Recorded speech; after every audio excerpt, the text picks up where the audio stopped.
देखिए, आप अपनी ज़बान से नहीं बोलना चाह रहे। इकोनॉमिस्ट मैगज़ीन का जो आर्टिकल है वो बिल्कुल सच्चाई पर मबनी है। इकोनॉमिस्ट मैगज़ीन ने ये लिखा है कि जो भी डेथ कोविड से हुई है उसको 6 टाइम्स मल्टीप्लाई कर लीजिए, और उसके जवाब में मिनिस्ट्री ऑफ हेल्थ का रिबटल ये आ रहा है कि वो जो इकोनॉमिस्ट मैगज़ीन ने जो मॉडल लिखा है जिसमें करीब 20 लाख के करीब लोगों की मौत सेकेंड वेव में हुई है, तो हेल्थ मिनिस्ट्री कहती है कि वो स्पेकुलेटिव है, मिस इन्फॉर्म्ड है। मैं हेल्थ मिनिस्टर से पूछना चाह रहा हूँ कि अगर वो स्पेकुलेटिव, मिस इन्फॉर्म्ड है तो फिर कोवैक्सीन का आपने क्यों उसको शुरू किया? क्या वो कुछ पीयर रिव्यूड साइंटिफिक डेटा था उसका? अभी भी डेटा जमा कर रहे हैं ना। दूसरा, आयुष मिनिस्ट्री ने क्यों कोरोनिल को सर्टिफिकेशन दिया? क्या उसका भी कुछ इफेक्टिव डेटा था आपके पास? तीसरी बात यह है कि डेली डिस्ट्रिक्ट वाइज डेटा कोई भी स्टेट नहीं दे रहा है। स्टेट्स आईसीएमआर के गाइडलाइंस को कोई फॉलो ही नहीं कर रहे हैं। और पांचवा पॉइंट जो हेल्थ मिनिस्ट्री कहती है कि उन्होंने बिहार सरकार को लिख कर दिया। बिहार सरकार को बिहार की हाई कोर्ट ने उनको क्वेश्चन किया, उनको खींचा, तो रातों रात बिहार सरकार ने फिगर्स को सही करके 3000 मौत का इजाफा कर दिया। जितने एपिडेमोलॉजिकल मॉडल्स हैं, जो एक्सपर्ट्स हैं, वो सब कह रहे हैं कि डेथ्स जो हैं वो 5 से 6 गुना ज़्यादा है, और ये बिल्कुल सही है, इसमें कोई डिनाई नहीं कर सकता। ये सिर्फ मोदी सरकार ये कह रही है कि इतने मौतें नहीं हुए कोविड से। मोदी सरकार हकीकत को सच्चाई को छुपा रही है। मोदी सरकार का रियलिटी से कोई टच ही नहीं है। वो आम भारत के लोगों की मौत, उनकी तकलीफ से उनका कोई ताल्लुक ही नहीं है, कनेक्शन ही खत्म हो चुका है। वो बिल्कुल अलूफ है, इसीलिए वो इस तरह की गलत बातें कर रहे हैं। वैक्सीन तो मान रहे हैं, लेकिन सरकार की बातों को क्यों नहीं हम सरकार का रिबटल भी कर रहे हैं, हर कोई ये कह रहा है कि इंश्योरेंस क्लेम्स, डेथ सर्टिफिकेट्स जो इशू हुए सेकेंड वेव में, और डेथ सर्टिफिकेट्स जो पहले वेव से पहले इशू होते थे, ये पूरे एपिडेमोलॉजिकल एक्सपर्ट्स हैं। इकोनॉमिस्ट मैगजीन में सी ओटर के यशवंत देशमुख ने भी इस बात को कहा। जब यशवंत देशमुख कहेगा बीजेपी स्टेट जीत रही तो थालियां मारेंगे, और जब यशवंत देशमुख कहेगा उससे एक स्टैटिस्टिशियन है वो भी इस बात को मान रहे हैं, तो आप उनको अब नहीं मानते। तो प्रॉब्लम यह है कि बीजेपी ये चाहती है कि सिर्फ उनकी तारीफ करो, उनकी तायीद करो और सुप्रीम लीडर जिंदाबाद के नारे लगाओ।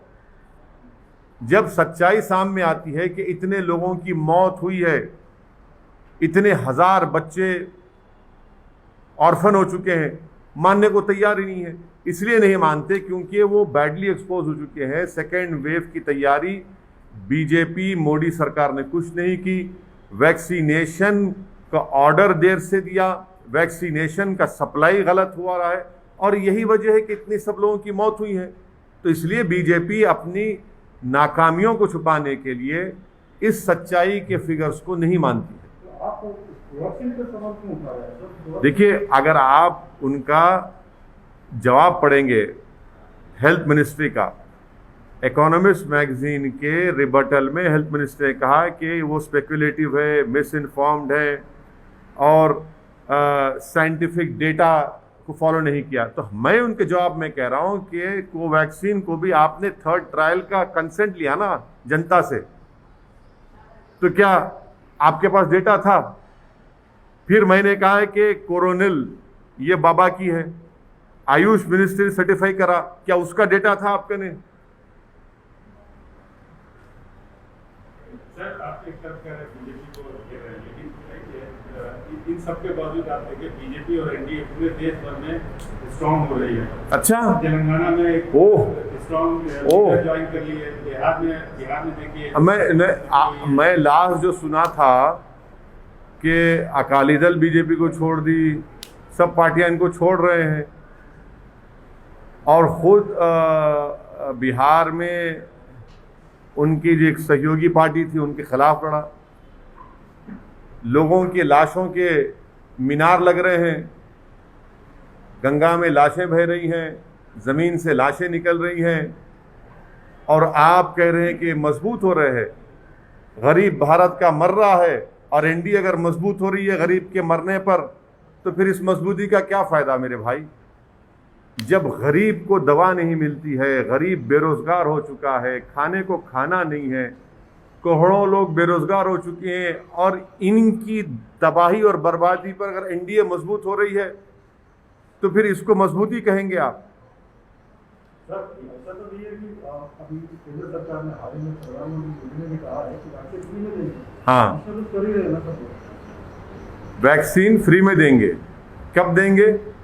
हम खाक हो जाएंगे तुमको खबर होने तक। हम खाक हो जाएंगे मोदी जी को खबर होने तक। कितने वैक्सीन आप देंगे जुलाई में? जुलाई में फ्रंट लाइन वर्कर्स को, स्टाफ को, और ओवर 45 जो एज के लोग हैं उनको 30 करोड़ वैक्सीन होना। आपने सुप्रीम कोर्ट को जो 9 मई को एफिडेविट दिया उसमें कह रहे हैं कि जुलाई में मोदी सरकार 13 करोड़ 20 लाख वैक्सीन देगी। अब ये एडिशनल 17 करोड़ क्या मोदी जी मैजिशियन है? ठीक है, आप लोगों की नज़र में वो बहुत बड़े गॉड भी हो सकते हैं, मगर वैक्सीन बनाने के लिए तो 3 महीने लगेंगे ना। आम फाट करने से तो नहीं आ जाएगा ना। ये वैक्सीन ऐसा है, आप भक्तों के लिए कह रहा हूँ कि टोपी से खरगोश निकालना आसान है, टोपी से फूल बनाना आसान है, मगर टोपी से ये नहीं निकलता वैक्सीन। वैक्सीन के लिए साइंटिस्ट को फैक्ट्री में बैठ के बनाना पड़ता है, उसके लिए पैसे देना पड़ता है, वो उन्होंने किया ही नहीं। तो जुलाई में ही 17 करोड़ वैक्सीन कम पड़ने वाले हैं। कहाँ से लाएंगे? क्या दिसंबर तक 213 करोड़ वैक्सीन आ जाएंगे? किसको बेवकूफ़ बना रहे हैं? सर, बंगाल में भले बीजेपी सत्ता में नहीं आई, लेकिन उन्होंने अपनी मौजूदगी दर्ज कराई और स्ट्रॉन्ग अपोजिशन बन गया है। तो अब क्या लगता है तेलंगाना में जिस तरह से बीजेपी ज्वाइनिंग करा रही है यहाँ के मजबूत ओबीसी लीडर को, तो तेलंगाना में भी आपको लगता है कि मजबूत होगी बीजेपी या उस तरह से? देखिए, ये नागार्जुना सागर का एक बाई इलेक्शन हुआ था ना, जमानत भी नहीं बचा पाए बीजेपी के लोग। हैदराबाद रंगारेड्डी महबूब नगर का एमएलसी का इलेक्शन हुआ, हार गई बीजेपी। नलगुंडा वरंगल खम्मम का एमएलसी इलेक्शन हुआ ग्रेजुएट्स का, बीजेपी का 4थे नंबर पे चले गई। अब आप लोगों की नज़र में ये सब अच्छा दिख रहा है तो भाई मुझे नहीं मालूम, या तो आपकी दिमाग का नंबर ज़रा कम हो चुका है, आँख का नंबर कम हो सकता है या बढ़ सकता है, मगर ये दिमाग का नंबर अगर आप लोगों का कम हो रहा है तो फिर इसका इलाज मेरे पास नहीं है। हाँ, ना जीएचएमसी में उसके बाद क्या हुआ? अच्छा, जीएचएमसी में आप बताइए कि सेकेंड वेव में कहीं नजर आए बीजेपी आपको? इतने लोग जो बीमार पड़ रहे थे, पीड़ित परिवार के पास कोई नहीं गए। हाँ, कहाँ गए? मौत में गए, मौत में गए या जिंदगी में गए?